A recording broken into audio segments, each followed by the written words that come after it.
Thank you for joining us today to discuss financial aid and scholarships at the University of Tennessee at Chattanooga. My name is Kimberly Whiteside, and I'm the director of the Financial Aid Office, and we will be joined by Ken Scanapiego. He is the associate director of the Financial Aid and Scholarship Office. So let's get started. Let's talk a little bit about financial aid and scholarships. These are some key things that you need to know to make sure that your awards are ready and available when you're ready to start the term. July 1st is our priority deadline.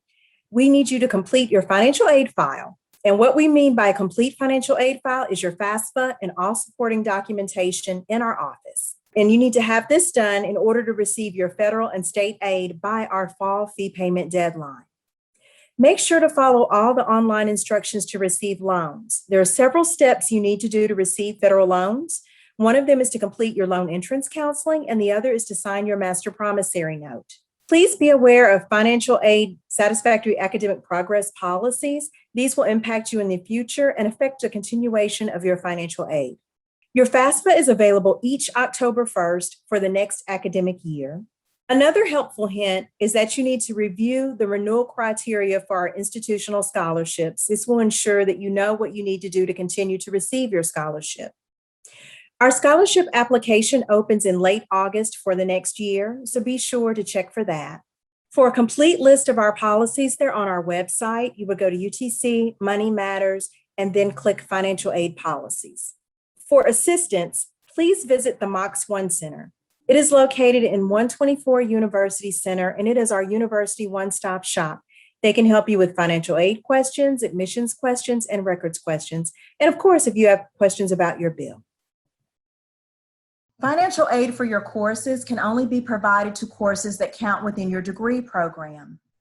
We want to make sure that you receive any financial aid that you're eligible to receive, and one way to do that is to check with your advisor to make sure that you only register for courses that count in your degree program.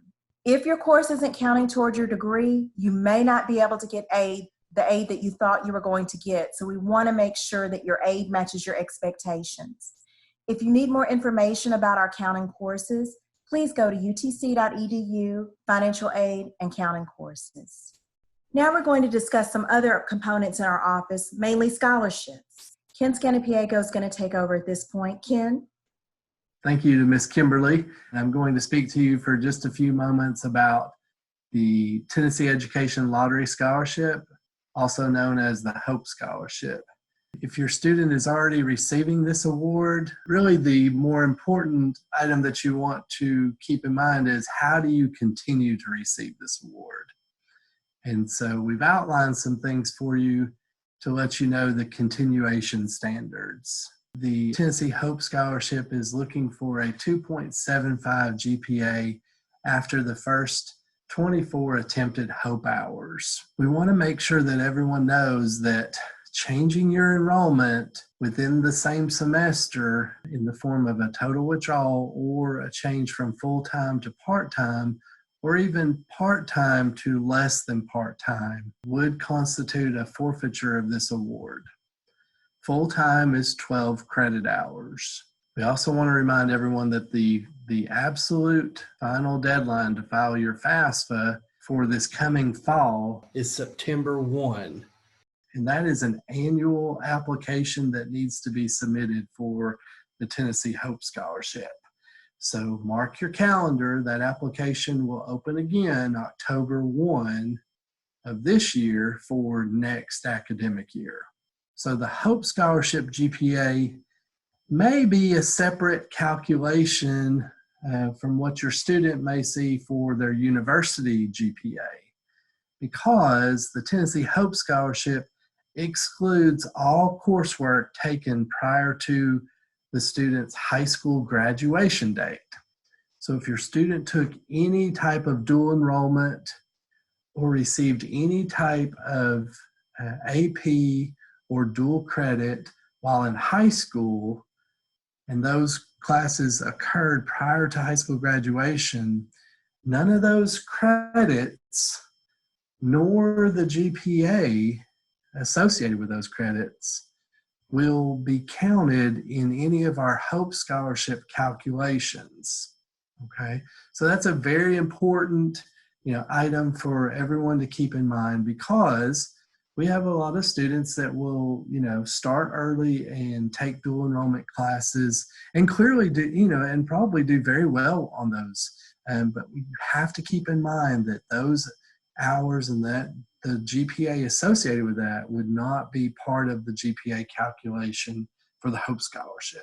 All courses taken after high school graduation, including any repeated courses, will count in the calculation for the Hope Scholarship attempted hours and the GPA. The great thing is that we have a link where students can track their Hope GPA and their attempted hours, and that is in their MoxNet account. We have tutorials and instructions on our webpage to access that. Each year, we ask students to complete an information survey, and your student would have access to that as well on the Money tab in their MoxNet account. And when we're ready to publish that for this coming year, the information link would be available to your student. We're going to talk a little bit about the new UT Promise Last Dollar Scholarship for undergraduate students. So the UT Promise Scholarship is a last dollar undergraduate scholarship that will guarantee free tuition and mandatory fees to qualifying Tennessee residents enrolling at one of the UT campuses. So one of the things that you'll notice right away is that your student has to be eligible and receiving the Tennessee Hope Scholarship. This is a last dollar scholarship, and it will be applied after other financial aid is considered. There's more information on the UT Promise webpage listed below. So at UTC, we want to ensure that students are not only successful in the classroom, but they're successful financially now and after graduation. Our Financial Wellness Center offers a myriad of benefits to students free of charge. We have peer financial counselors that coach students in areas such as budgeting, understanding their credit and credit cards, building better credit, saving and investing, overcoming financial pitfalls. So we encourage students to reach out to us using our financial wellness email address. Our peer financial coaches are available and ready to assist students throughout the academic year. We're excited about having your student at UTC this fall, and we would like to be a resource for you. We have information and we have contact information on our webpage, and so please feel free to reach out to us with any questions that you may have. Again, we look forward to having your student. Have a great day.